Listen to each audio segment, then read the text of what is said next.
एक बार क्या हुआ ना कि मेरे को किसी ने बताया कि आज का जो टाइम है उसमें वृद्धाश्रम बहुत ज़्यादा चल रहे हैं। और अगर आप कोई बिजनेस करना चाह रहे हैं तो एक छोटी सी ज़मीन ले लो और उस पर वृद्धाश्रम खोल लो और वो बहुत अच्छा चलेगा, है ना। और अगर आपने कोई ऑर्गेनाइजेशन खोल रखी है तो उसमें फंडिंग काफ़ी अच्छी आ जाती है। तो ये एक बहुत अच्छा बिजनेस सेटअप है। तो मेरे को ऐसे ही कोई बता रहा था तो मेरे दिमाग में एक बात आई। मैंने कहा यार, वृद्धाश्रम क्यों इतने चल रहे हैं? क्या रीजन है कि वृद्धाश्रम काफी चल जाते हैं?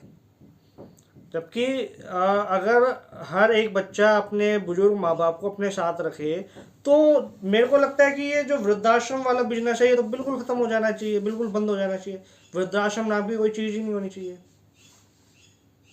तो ऐसा क्यों होता है कि वृद्धाश्रम इतने ज्यादा पॉपुलर हैं, काफ़ी चलते हैं? इनफैक्ट ऐसा नहीं है कि गरीब जो लोग हैं उनके माँ बाप ही वृद्धाश्रम में भेज दिए जाते हैं, चले जाते हैं। काफ़ी ऐसे लोग हैं जो अच्छे पैसे वाले भी हैं लेकिन शरीर उनका साथ नहीं दे रहा, या कोई और कारण है जिस वजह से वो वृद्धाश्रम में जाके रह रहे हैं। इसका क्या कारण है, इसके बारे में समझते हैं डिटेल में। बहुत ही इंफॉर्मेटिव ये वीडियो होने वाली है, तो आपको समझना पड़ेगा। और इस चैनल पे पहली बार आए हैं तो सब्सक्राइब जरूर कर लेना। तो देखो, जब आप सर्च करोगे ना, एक बार कभी आप लोग करके देखना गूगल के ऊपर या चैट जीपीटी से पूछना कि विश्व भर में कितने ऐसे माँ बाप हैं जो अपने बच्चों के द्वारा वृद्धाश्रम भेज दिए जाते हैं। आपकी खोपड़ी चकरा जाएगी। जो अंदर से जागृत है ना, जिनमें क्षणिक मात्र भी आध्यात्मिकता है, जिनमें ध्यान है, जिनकी आंखें खुली हुई हैं, वो लोग अपना सर पीट लेंगे यार ये हो क्या रहा है। अच्छा, इसका कारण क्या है? क्या वो बच्चे कारण है जो अपने माँ बाप को घर से बाहर निकाल देते हैं बुढ़ापे में, या सरकार कारण है? अगर मैं बात करूँ कुछ लोगों की तो वो सीधा उंगली उठा देंगे गवर्नमेंट के ऊपर कि सरकार कारण है जिस कारण जो बच्चे हैं वो माँ बाप को घर से बाहर निकाल देते हैं। सरकार इनके लिए कुछ नहीं कर रही है, कोई लॉ नहीं ला रही है, कोई कानून नहीं बना रही है।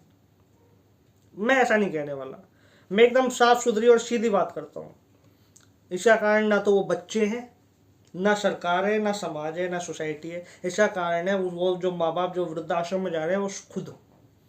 और उनके साथ ऐसा ही होना चाहिए।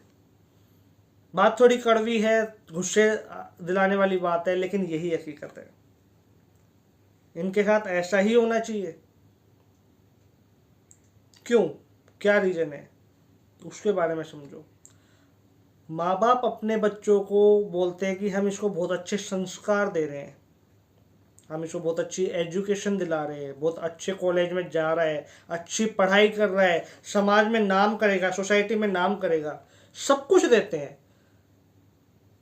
लेकिन कहीं ना कहीं वो गीता से दूर रख देते हैं, कहीं ना कहीं वो आध्यात्मिकता से दूर कर देते हैं। एक कारण ये भी है। अच्छा, कुछ लोग ये बोलेंगे कि नहीं, हमारे कई ऐसे लोग देखे या हमारे बच्चे जो है वो गीता का भी अध्ययन करते हैं, सारी चीज़ें पढ़ते हैं अच्छे से, फिर भी वो माँ बाप की कदर नहीं कर रहे हैं, फिर भी वो अपने माँ बाप को वृद्धाश्रम भेजने की बात करते हैं या उनकी बिल्कुल भी वैल्यू नहीं करते हैं, नहीं सुनते हैं। उसका क्या कारण है? उसका कारण भी वो माँ बाप ही है। आपको समझना पड़ेगा, आपका बच्चा है, आप उसको अच्छी से अच्छी एजुकेशन दिलाते हो, उसके दिमाग को विकसित करते हो, तो क्या आपका ये कर्तव्य नहीं है कि आप अपने दिमाग को भी विकसित करें बच्चे के दिमाग के साथ, कि आप उसके समय से तालमेल मिला सकें? क्या ये आपका कर्तव्य नहीं है? एक बच्चा जिसको उंगली पकड़ के उसके माँ बाप चलना सिखाते हैं, वो बच्चा किसी अच्छे कॉलेज में अपनी पढ़ाई पूरी करके आके माँ बाप को कानून सिखा रहा होता है, समाज सोसाइटी के नियम बता रहा होता है, अच्छा बुरा बता रहा होता है। क्यों उसके माँ बाप उससे तर्क नहीं कर सकते? वाई? क्यों? तो हम एक ऐसा ये कह सकते हैं कि हम एक ऐसा हथियार तैयार कर देते हैं जो एक दिन हमारे लिए भारी हो जाता है।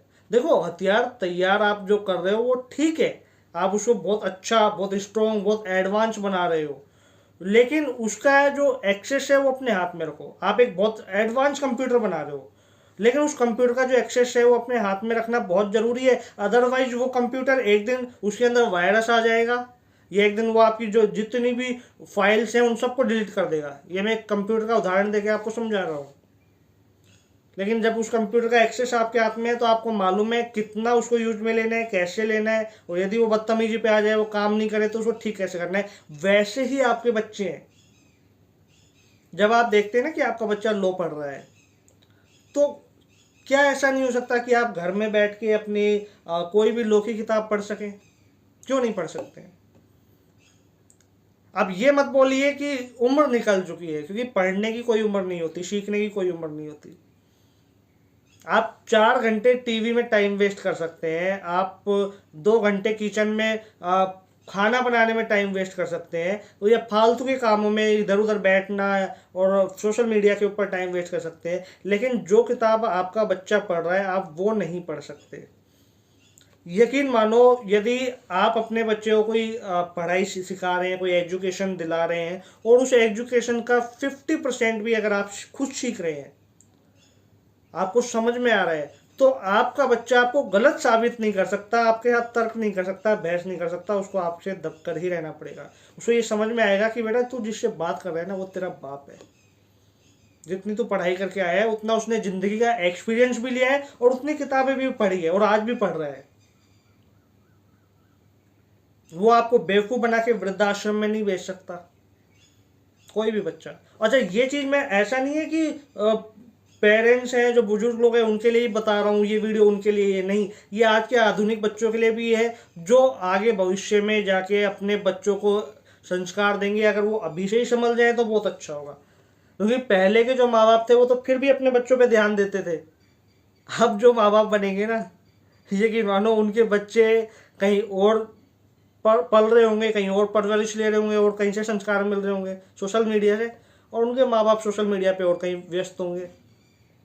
तो इसलिए ये बहुत ज़रूरी इंफॉर्मेशन है, बहुत ज़रूरी वीडियो है और बहुत इन्फॉर्मेटिव है। और ये वार्निंग है आपके लिए कि आप अगर चाहते हो कि आपका बच्चा आपके साथ गलत ना करे, तो उससे पहले आपको स्ट्रॉन्ग बनना पड़ेगा, आपको समझना पड़ेगा, आपको अपने दिमाग को विकसित करना पड़ेगा। जब आप अपने बच्चे पे इतना ध्यान देते हो कि उसका दिमाग विकसित हो, वो सोसाइटी में, समाज में एक नाम कर सके, और वो अपने दिमाग को विकसित करने के बाद अपने माँ बाप को हीन भावना से देखने लग जाता है। अरे यार मेरे माँ बाप को तो कुछ भी नहीं आता, अरे यार मेरे बाप को क्या आता है, अरे यार मेरी माँ तो घर में रही है, इसको कुछ नहीं आता, मुझे सबसे ज़्यादा आता है। तो ऐसा मौका मत दो, ये मौका हम खुद ही देते हैं। इसमें ना सरकार कुछ करने वाली है, ठीक है, ना कोई पर्टिकुलर सोसाइटी का लीडर आके कुछ कर देगा। ये सारा काम तो आपको ही करना है। हाँ, अगर कोई बच्चा गलत कर रहा है तो उसके लिए कानून है, अब उस कानून को भी जानना भी तो जरूरी है ना। फिर ये सारी चीजें आप कर रहे हो, आप अपने बच्चे के दिमाग के साथ खुद का दिमाग भी विकसित कर रहे हो। ये आधुनिक जंग आप लड़ सकते हो और इसको जीत सकते हो, लेकिन जो आध्यात्मिकता है ना, वो आपको वेदों के पास, उपनिषदों के पास और गीता के पास जाके पड़ेगी। ठीक है, आप गीता पढ़ सकते हो लेकिन वेद और उपनिषद नहीं पढ़ सकते, यह समय नहीं है। लेकिन अगर आप गीता पढ़ सकते हो ना, तो भी आपके लिए काफ़ी है। अपने बच्चे को भी गीता पढ़ाइए, अच्छे संस्कार दिलाइए। एक काम और करना है, अपने बच्चों को बचपन से सिखाइए कि जीवों पे कैसा दया भाव रखनी है। ऐसा नहीं है कोई कुत्ता है, उसको पत्थर मार दिया और आप उसकी तारीफ कर रहे हो, अच्छा रहा बेटा मार दिया तुमने, 2 पत्थर और मार। यकीन मानो, यदि वो 2 पत्थर उस कुत्ते को मार रहा है ना, तो 4 आप पे मारेगा भविष्य के अंदर। तो जीवों पे दया करना सिखाओ, पशु पक्षियों की सेवा करना सिखाओ, गौ माता की सेवा करना सिखाओ।